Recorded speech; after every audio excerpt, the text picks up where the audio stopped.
Hey folks, I'm Mike. Do you hate ads? I hate ads. You know what I like? Patreon.com/Inkdependence. It keeps this blog ad-free. Hello and welcome to an Inkdependence.com brief video review and water drop test. Today we have Diamine Shimmertastic Golden Sands. I got this as an ink sample from Anderson Pens, and this is the little vial it comes in. It's a 3 ml sample. Pretty solid sample for this ink, and as you can see, this is a very interesting ink. Of these Shimmertastics, this is maybe the coolest looking one in the bottle. On the page, not sure I'm a huge fan, although it is an interesting color. Like, it's not boring, I guess, but in the bottle, man, look at that swirl. Super cool. I just kind of sit there and go like this a lot. Anyway, so that's what it is. It does settle to the bottom pretty solidly. You get a lot more, ink up here and a little bit of, whole bunch of glitter down here. But shaking it up, it comes out really easily, and it seems to disperse really well in this ink, as you'll see when we get to the page right now-ish. All right, so this is Golden Sands, and as you can see, there's a lot of gold glitter in this gold ink, which is not surprising given what it's called, but tons of shimmer actually in the lines that I've written there.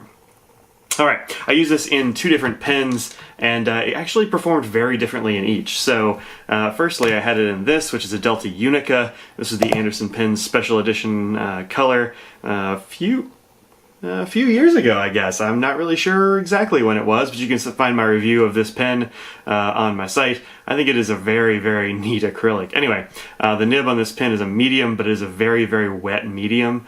You can see some of the glitter there in the feed a bit. See if I can get it to focus on the nib there.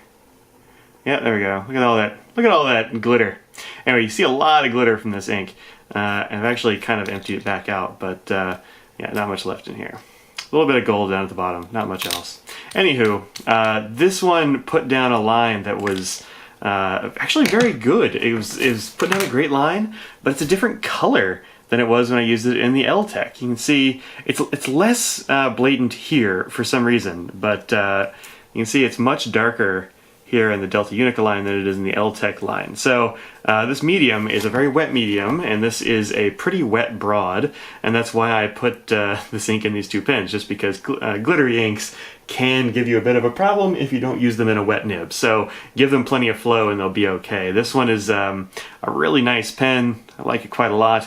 And it's got a big wet broad nib on it. I mean, look at the amount of tipping on that thing. It's massive. You can definitely see glitter there in the feed. And then this one, it put down a much paler line. And it never stopped writing. I never had any problem with either of these binding up, which is great. I've had that issue with a couple of other Shimmertastic inks and other pens and such, but these 2 handled it just fine. No problems whatsoever, except for, if you call it a problem, different colors, right? So it's very pale out of this one, and then much darker here. And I actually like the Delta Unica version better because it looks more readable to me. It's not quite as washed out. Now, the only thing I can come up with is that the medium and the broad are both wet, but the medium is putting more ink down in a smaller area, and so maybe that's making it darker. That's my only guess. Also, it's been in that pen longer, so perhaps it's condensed just a little bit. I don't know. I can't really tell you, but it did come out a bit differently. So I'm not sure exactly what you're going to get here, although both colors are definitely represented in this swatch. The pale yellow up here, and then around the edges you get that darker, almost like burnt sienna or umber sort of color in there, or honeyish, I suppose. But as I say here, I don't really know what to think about it exactly. It's a strange ink, and it's going to really be dependent upon your combination of paper and nib and all that jazz because of the the variation in the color and all that sort of thing. So do be thoughtful in your choices when you're using this ink. It's not dangerous or anything. Don't worry about that. It's not going to clog up your pen or whatever. You can always rinse it out. It's water soluble, obviously, but it's it's gonna look a little weird. And I didn't really have much to compare it to inked up. I have actually 2 of them here for Golden Sands, and they actually kind of came out looking the same. And I don't know what explains that, man. The other thing I've kind of ruled out is ink being left in the feed, right? So if there's a little bit of ink left in the feed of the Unica, then it could have darkened it up a bit. So they were mixing or something like that. But I clean these things thoroughly. I mean, every pen that I use for review gets taken apart, feeds and nibs yanked if possible.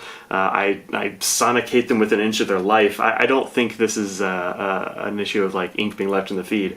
That would have to be some real stubborn ink to be left in the feed after that treatment. And the only thing I had that was sitting around was like, you know what might be close? KWZ quiz. Quiz Honey. This is one that's kind of the new hotness, or at least it was for a while, and I've got a sample of it. This is the one that smells a bit like honey. I actually kind of like the smell. I don't mind it. Audrey thought it smelled weird, but it's not. I like it just fine. I think the version now you get won't smell as much, so you know, there you go, take that. But it doesn't actually look anything like these two. I thought it was going to be closer than it is. We'll look at a lot of comparisons. Let's look at some of them now. I've got a few word cards here that have different inks on them. So let's get this out of the way right quick.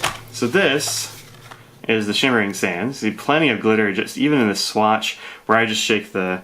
Let's see how much is falling out of solution. Oh, well, it was sitting on the bottom, but man, as soon as I shook it, this one, I don't know if they use a smaller shimmer for this or what, but anyway, not much fell out of solution. Look at that, it's clean. Anyway, plenty of shimmer. That's Shimmering Sands. Papier Plume Caramel. Is like kind of close, but far darker and more brown. This is Kobe number 22, which is New Frontier Gold. And New Frontier Gold is more green somehow. So it's not like that either. Another Papier Plume Caramel. I think this is probably, this is pretty close, but Shimmering Sands is much more yellow than the caramel is. This is the Honey, which is far more brown, not even close. Papier Plume's yellow. I've got a lot of Papier Plumes in odd colors.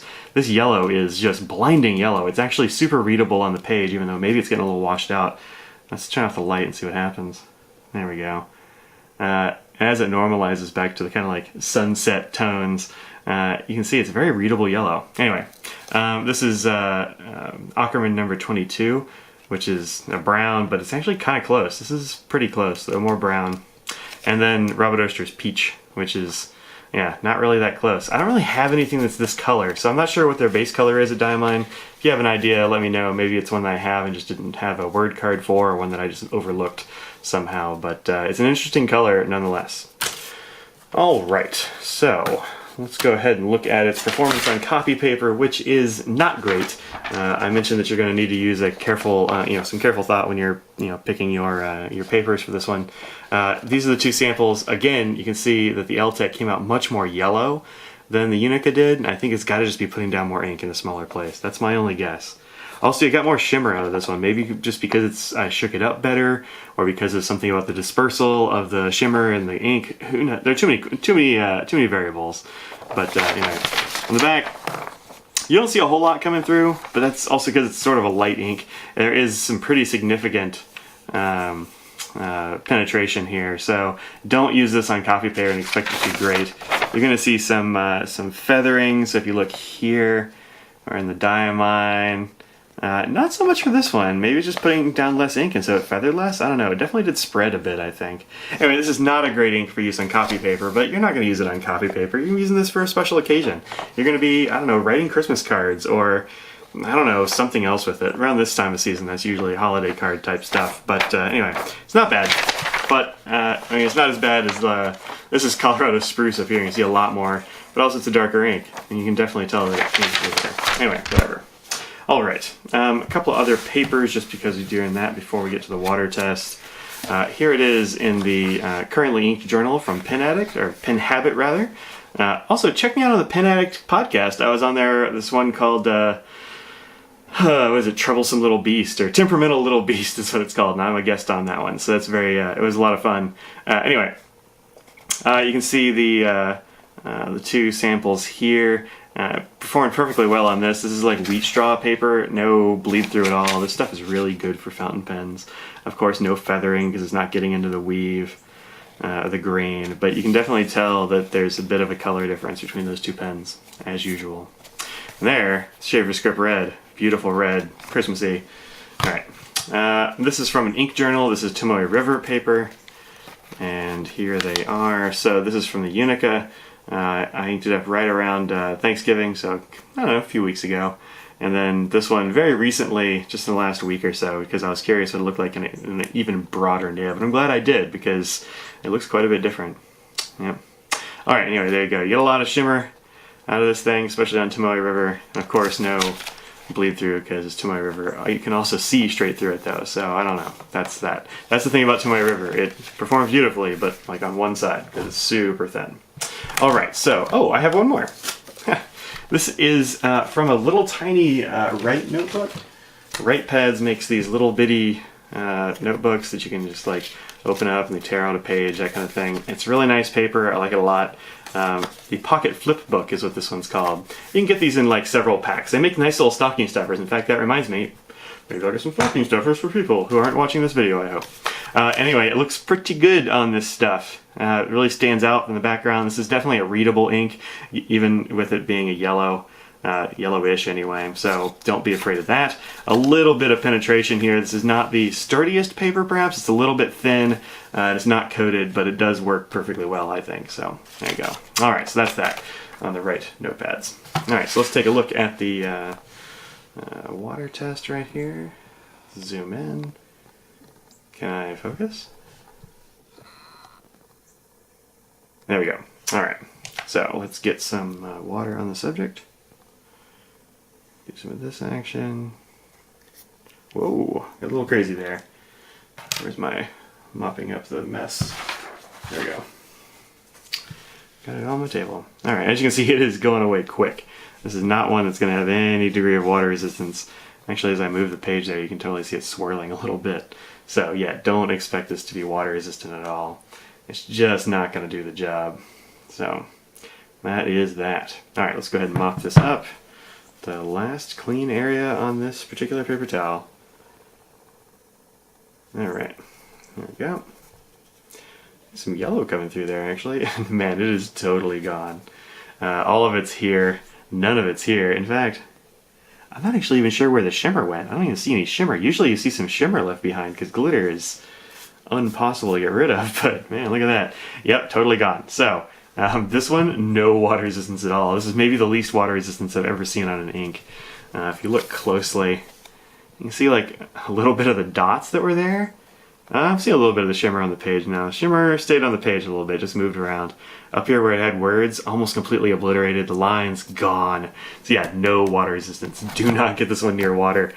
Don't address your envelopes with it. But man, look at how cool it is. And I might just, I don't know. Like I'm half tempted to get one of those, just get a bottle or something and just put this in there and just swish it back and forth. Because man, it looks cool. All right, that's enough of that. That is being ridiculous, Mike. Ridiculous, sir. Alright folks, I totally forgot to take a look at the chromatography. I don't know how, I just did it and it's hanging in front of me. Here is the chromatography for Golden Sands. You can see actually a little bit of green in there, a little bit of like this like, I don't know, sort of dark ridge up here. I don't know what else was in there, probably just a little bit of green.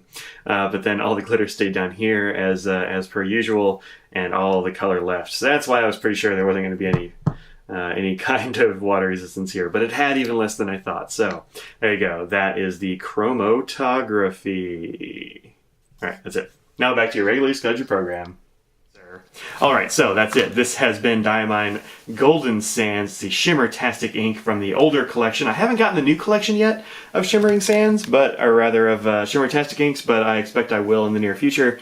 So you'll see some of those coming up. Go and check out Audrey's blog, that is RightOnTheNail.com, to see the nail polish version of this ink. She will probably have one to give away even. There'll be a little bit of a contest, or maybe not, I actually didn't ask. But definitely check that out if you're interested in nail polish. You have a lady in your life, or you happen to be a lady who likes nail polish, go and check that out. I am Mike. This has been Ink Dependence. You can find me on all the places that you know where to find me, which are inkdependence.com, here on this YouTube channel, on the Pen Addict Podcast, episode 234, which is an excellent episode to be on. I hope I'm on there again soon. It was a great time. Thanks y'all for listening and subscribing and such. And that is that. Peace out. But wait, there's more. See that video over there? YouTube thinks that you're going to like that video. I bet you're going to like that video too. Check out that video. Hey, you want to subscribe to my channel and you don't want to scroll all the way down to the subscribe thing? Poke that image of my face. Don't poke my real face. Poke that image of my face and you can subscribe. Hey, have you not been to Patreon yet where you can set up a recurring subscription to hook me up with some cash for doing this little blog and YouTube channel thing? Well, click that picture of those pins over there and that will take you to Patreon. You can do just that. All right, that's it, kind listeners. Peace out. See you later.